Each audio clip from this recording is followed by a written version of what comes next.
GraftLink with InternalBrace Ligament Augmentation. The GraftLink construct is prepared with a tightrope RTJ on the femoral side. The blue passing suture is removed and a fiber tape internal brace is weaved through the same holes that pass the tightrope suture. The ACL femoral guide is placed over the ACL femoral footprint arthroscopically. The angle of the guide is adjusted to the desired position and tunnel trajectory, then locked into place. The ratcheting drill sleeve is pushed down to bone. A flip cutter pin is drilled through the ACL femoral footprint.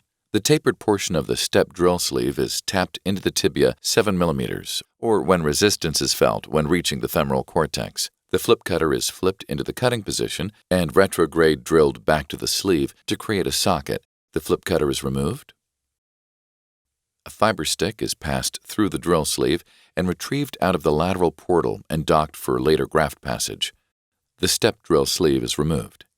The ACL tibial guide is placed over the ACL tibial footprint arthroscopically.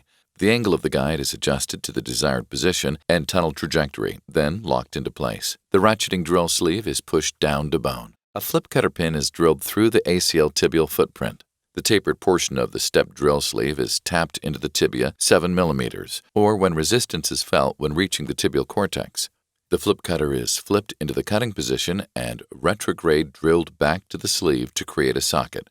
The flip cutter is removed.